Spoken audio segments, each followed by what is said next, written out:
মোবাইলকে alarm হিসেবে ব্যবহার করার দরকার নাই, রাত্রে মাথার পাশে রাখতে হয়। সারা রাত রেডিয়েশন আপনার মাথার ব্রেইন টেম্পার নষ্ট করে ফেলে। বাসায় অ্যালার্ম ঘড়ি কিনবেন আলাদা, রাতে ঘুমানোর সময় মোবাইল থাকবে মিনিমাম 10 হাত দূরে, মিনিমাম 10 হাত। কারণ ইন্টারনেটের যে রেডিয়েশন এটা চলাফেরা করে। যদি মাথার পাশে মানুষ, অনেকে তো বালিশের তলে মোবাইল রাখে, অনেকে মোবাইলের হেডফোন লাগাইয়া ঘুম। হাই হাই হাই হাই, না। আজকে আমাদের যুবকরা অ্যাকর্ডিং টু সায়েন্স, ওনাকে জিজ্ঞেস করেন 20 বছর আগের কথা, উনি স্পষ্ট বলে দিবে। ইনি 30 বছর আগের কথা এখন একেবারে ফ্রেশ বলতে পারবে, কিন্তু এই প্রজন্মের যুবকরা 3 দিন আগের কথা বলতে পারবে না।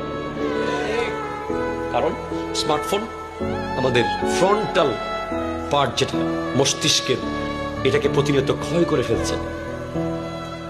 জেহেন চলে যাচ্ছে, জেহেন কমে যাচ্ছে, মনে থাকার শক্তি কমে যাচ্ছে। শর্ট টাইম মেমোরি থেকে লং টাইম মেমোরিতে পড়ালেখাগুলো যাচ্ছে না।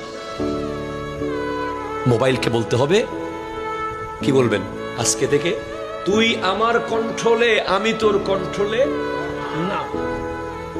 হাত ঘড়ি ইউজ করবেন, কি ইউজ করবেন? আমি শুধু এটা ইউজ করি, এটার দিকে যেন তাকাইতে না হয়। ঘড়ি না থাকলে মোবাইলে তাকাইতে হয় না টাইম দেখার জন্য। তাহলে ডেলি 50 বার তাকানো বন্ধ হয়ে গেছে ঘড়ির কারণে।